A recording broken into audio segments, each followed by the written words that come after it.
Hello students, welcome to BBVN online classes. Myself Mamta, and from today onwards we are going to start a new chapter and its name is What Katy Did. So it is a story of a young girl named Katy और किस तरीके से वो अपनी injury से, अपने accident से, अपनी इल हेल्थ से रिकवर होती है, वो सब हम पढ़ेंगे इस चैप्टर में.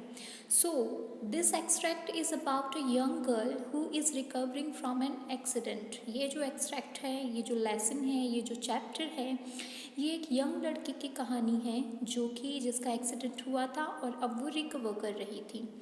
When she realized that she will be lying in bed for a long time, she is very despondent.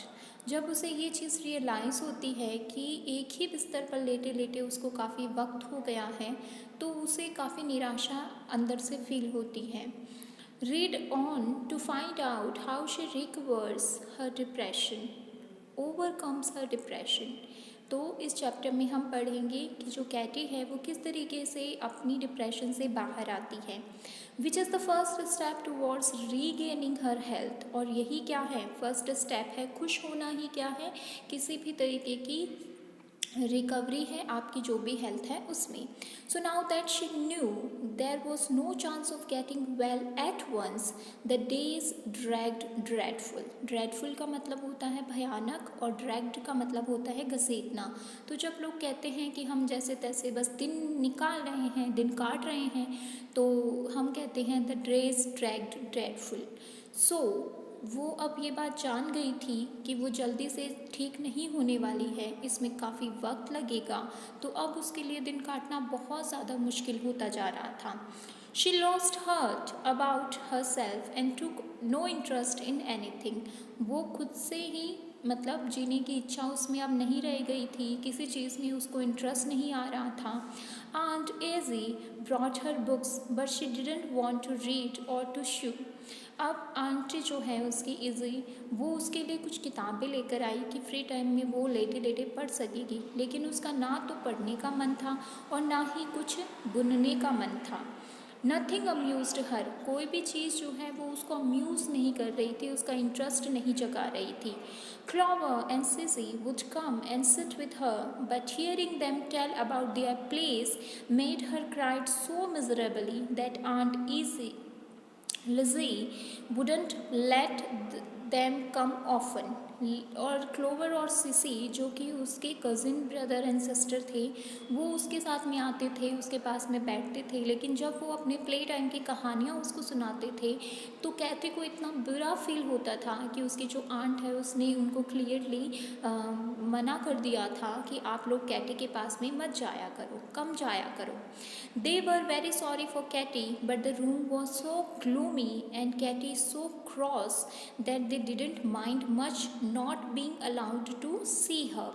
लेकिन क्लोवर और सिसी जो है उनको कैटी के लिए बहुत दुख भी फील होता था. वो चाहते थे कि वो उसको ऑफन विज़िट करें, लेकिन कैटी का जो रूम है उसमें इतनी ज़्यादा डार्कनेस थी, इतना ज़्यादा उदासी छाई हुई थी कि उन दोनों बच्चों को भी वहाँ पर जाना कुछ ज़्यादा खास पसंद नहीं था. और जब आंट ने मना किया तो उन्होंने भी इसको रजिस्ट नहीं किया. It means they were also quite fine with the aunt's decision.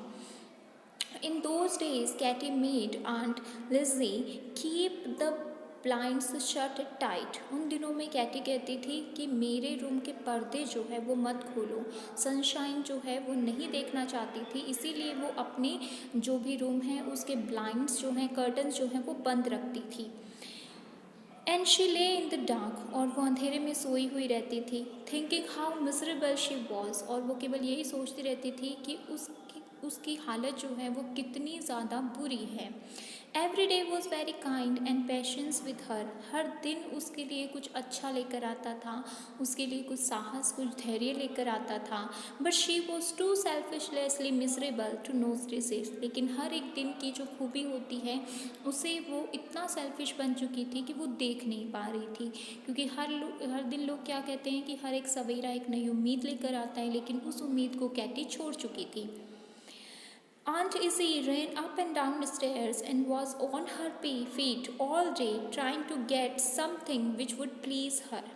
और जो आंट हैं वो हर टाइम पर, दिन हो चाहे रात हो, स्टेयर के ऊपर उसका रूम था तो ऊपर और नीचे करती रहती थी, उसकी देखभाल करती रहती थी और यही कोशिश कर रही थी कि कुछ चीज़ वो कर पाए जिससे कि कैटी को खुशी महसूस हो।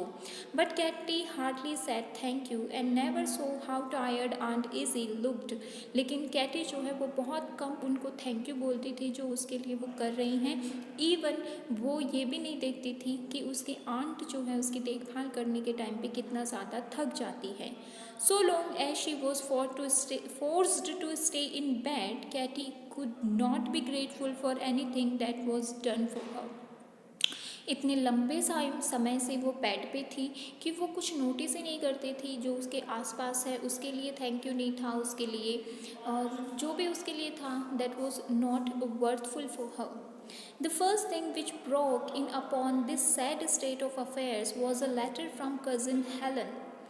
पहली चीज़ जो कि इस डिप्रेशन के टाइम पर उसे अम्यूजिंग लगी, उसे इंटरेस्ट आया, वो था एक लेटर जो कि आंट हेलन से आया था, which papa brought one morning and handed to aunt Izzy, जो कि पापा एक दिन लेकर आए थे और उनकी आंट जो थी कैटी की उसको दे दिया था. For the next week Katy was feverish with expectations. अगले पूरे हफ्ते जो है कैटी को बहुत ज़्यादा एक्सपेक्टेशंस थी. एट लास्ट कज़न हेलन केम, जिसका वेट कर रही थी वो आंट जो है उससे मिलने आई. This time Katy was not on the steps to welcome her, और इस बार जब हेलन आंट उससे मिलने आई तो कैटी जो है उनके वेलकम के लिए चलकर नहीं गई थी. But after a little while, Papa brought cousin Helen in his arms and sat her in a big chair beside the bed. लेकिन कुछ इंतज़ार के बाद में पापा जो है आंट हेलन को उठाकर लाए और कैटी जो है उसके बेड के पास में चेयर पर बिठा दिया. इट मीन्स आंट हेलन जो है वो भी चलने में बिल्कुल ही असमर्थ थी, चल नहीं पा रही थी वो.